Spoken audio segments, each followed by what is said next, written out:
आचार्य चाणक्य एक ऐसे विद्वान है जिन्होंने अपनी नीतियों के जरिए जनमानस को कई बार प्रेरित किया है।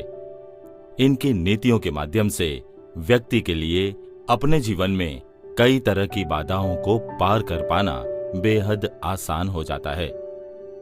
दोस्तों, हर व्यक्ति को अपने जीवन में सफल होने के लिए ज्ञान होना सबसे जरूरी होता है। ज्ञान एक कला है जिसे सीखने के लिए मेहनत करनी पड़ती है। ज्ञान के बिना हम कोई कार्य नहीं कर सकते हैं। किसी भी कठिन से कठिन कार्य को ज्ञान के प्रयोग से आसानी से पूर्ण किया जा सकता है। अपने एक नीति सूत्र में आचार्य चाणक्य कहते हैं, विद्या धन मदनानम, अर्थात विद्या निर्धनों का धन है। दोस्तों, यह सूत्र कितना अहम है इसे आचार्य चाणक्य के जीवन से समझा जा सकता है। उनके पास बहुत ज्यादा धन नहीं था। वे एक बेहद सामान्य परिवार में पैदा हुए थे, लेकिन उनकी विद्या ने पूरी दुनिया में उनका लोहा मनवाया। ऐसे उदाहरण से देश का इतिहास भरा पड़ा है।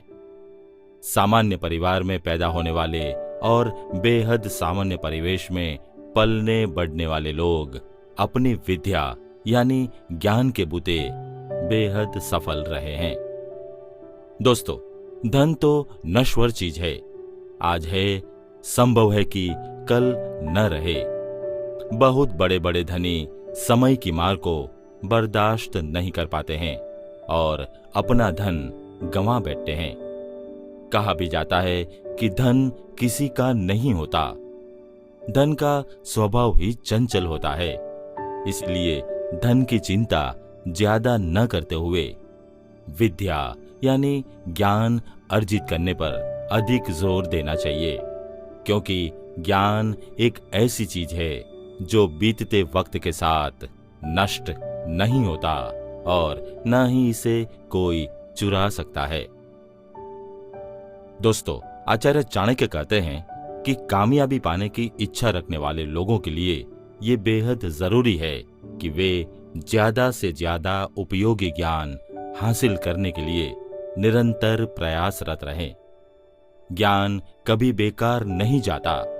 हम सब जानते हैं कि जब हर व्यक्ति साथ छोड़ देता है तब अपना ज्ञान ही काम आता है।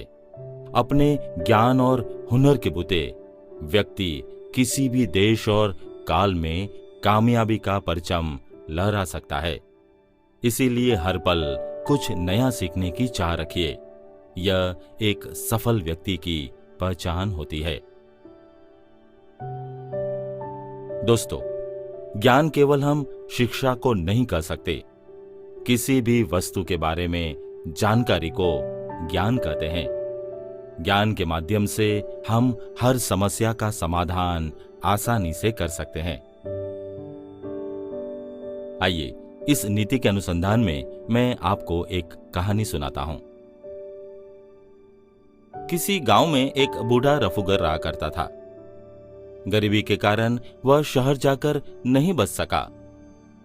कुशल कारीगर होते हुए भी उसे बहुत कम लोग जानते थे। उसकी एक ही बेटी थी, कौशल्या। वह भी पिता की तरह कपड़ों पर रफू करने में माहिर थी। उन दिनों पिता की बीमारी के कारण बहुत ही तंगी थी। रफू के लिए जो काम आता था उसे कौशल्या ही करती थी। एक रात किसी ने झोंपड़ी का दरवाजा खटखटाया। कौशल्या ने दरवाजा खोला तो देखा सामने एक युवक खड़ा है। युवक ने बताया कि उसका नाम महेंद्र है और वह एक कवि है। वह राज दरबार में काव्य पाठ करने अपना भाग्य आजमाने जा रहा है। उसने राज दरबार में पहनने योग्य वस्त्र और घोड़ा अपने एक मित्र से उधार लिया था, परंतु उसकी लापरवाही से ओढ़ने का सुंदर दुपट्टा फट गया था। एक तो दूसरे का कीमती वस्त्र फट गया और फिर सुबह दरबार में पेश होना है, इसीलिए वह परेशान था। गांव के लोगों ने बताया कि यहाँ रफू होता है, इसीलिए वह चला आया। फिर उसने संकोच के साथ बोला, सच पूछो तो मेरे पास तुम्हारा महंताना देने के लिए भी धन नहीं है। फिर भी क्या मेरा काम हो जाएगा? बाबा बीमार है, पर मैं कोशिश करती हूं। यह कहकर लड़की ने दुपट्टा ले लिया। उसने दुपट्टे के दूसरे छोर से जरी के कुछ तार निकाले और फटे किनारे पर रफू करने लगी।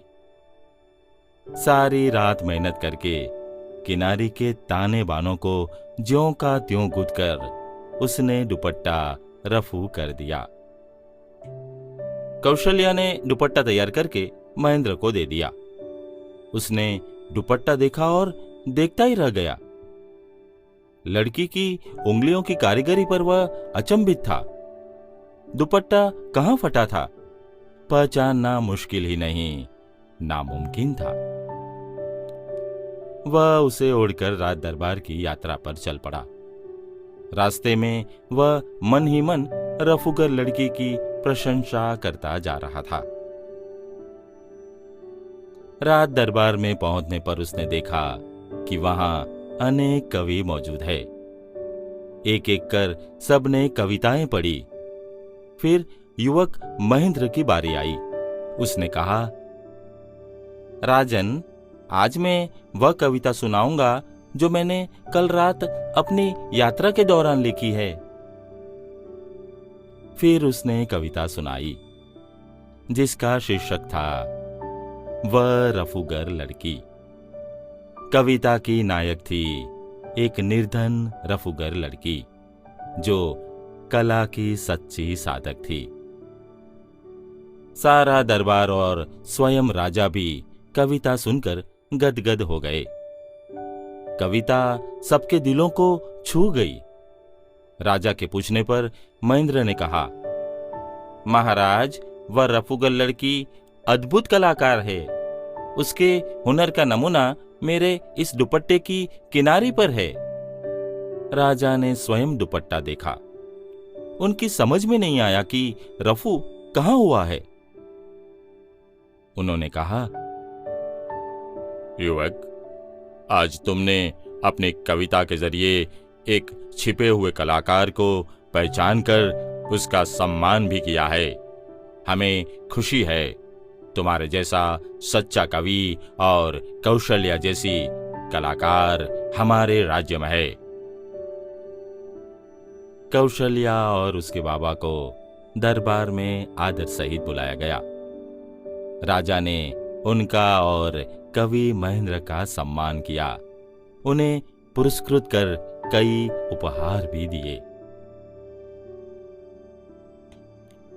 दोस्तों, कहते हैं ज्ञान हमारे जीवन का आधार है। बिना ज्ञान के जीवन संवारना हमारे लिए काफी मुश्किल हो जाता है। अगर आपके पास ज्ञान है तो आप जीवन में हर मुकाम हासिल कर सकते हैं। ज्ञान हमारे जीवन में अंधकार रूपी अंधेरे को दूर भगाता है। दोस्तों, आज के एपिसोड में बस इतना ही।